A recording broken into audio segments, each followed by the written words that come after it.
ngasi asi National Voters Day ni thauram asi leibak chinba thungna pangthoktuna voter oiba yaraba masagi sahi 19 suraba nha khudingbo nauna electoral rolls da khwaidagi masing yamna chanba yahanba amadi makhoi bu pukning thawganabani democracy da vote thada bahaibasi yamna maru oi leibak miyamna punna lengak pa yadabanina sahi mangagi oina leibaki state ki amadi local body singi mikal pangthoktuna aikoi gi ihut chinduna lengak thauram taunaba mihut ching khalli National Voters Day ki thauramasi haukiba English singani 13 da matam maduki India ki president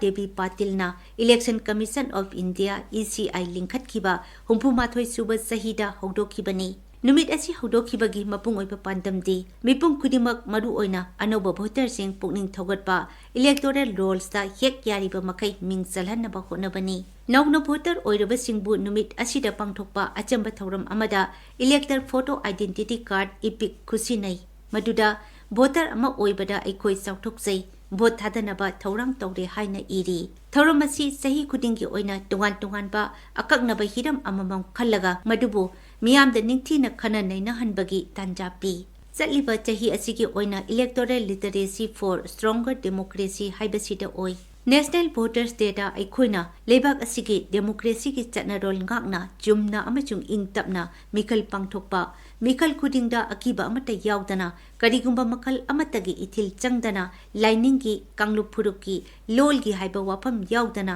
bothadasi haiba wasak sakli Numit asina lakpada aikhoina maru oiba wafam anika kanglon chumna thabakta onthoktuna democracy ki masak phajahan bayai ahanba kanglona masagi sahi 19 churaba mipum khudimak electoral rolls da ming chanduna mikhal da saruk yahanna bahotnaba aduga anisuba kanglona sahi manga gi manungda amuktang lakpa aikoi gi apamba mihut khanbagi khudong chaba asi nanthok handana pukningda akiba jingnaba amadi karigumba maram amatana apha apun yaudana bothadabani masibu thabakta onthokpada tangai phadana leibak miyamda mikhal pangthokpagi maru oiba asi khanghanba mathau tarai masimak National Voters Day na lakpa asida nauhongnana ningsing halli Vote thadaba haibasi leibak amagi lengak sembada changba maru oiba machak amani vote thadaduna kanagumba amana makoigi mihuching khanjaba yai vote thadabagi hak asina lengakta karigumba wafam amasung thabak thauram singa mari lenaba wahang hangbagi hak lei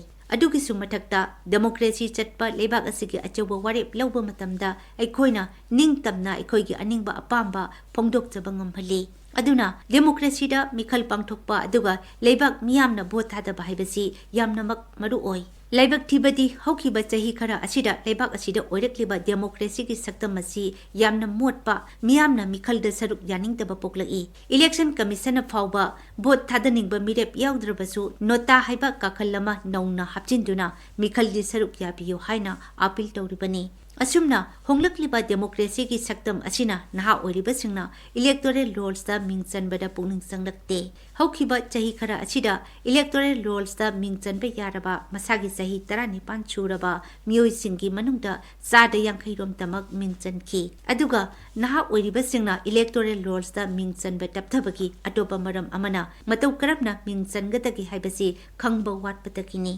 Maramaduna Election Commission Systematic Voters Education and Electoral Participation Sweep Haiduna Voters Singbo Matau Karamna Electoral Rolls da Mingzan Gani Karamba Mui Singbu Salhan Gani Lana Mingzan Krabasing Kamdona Kakani Haibana Singba Bab Tahanaba Taurang Amasuk Paikatli Sahi Kudingi September October da Sweep Campaign Chataduna Lakatauriba Sahi ki January Amada Masagi Sahi 19 Churagadaba Kudingbo Electoral Rolls da Mingzanaba Lebak asigi tungan pa mafam singda paujel pi masigi maru oiba thodang asi booth level officer BLO singna lawi lebak asigi apunba polling station lak nipan lising yang khairomda BLO singna magi polling station na konba mafam singda leidiba sahi 19 churaba amadi electoral rolls da yahodaba sing masak khangdokpa mari leinaba form sing yentoktuna mingchana na ba thodang lokhatpana singba pangthoi adubu laibak thibadi BLO singna yumthok khuding changbangam changbagi khudong chaba leitaba yaurukpada yumlo nabadagi hotel natraga local leader singdagi report lauraga mingchanbi basu yaudaba nate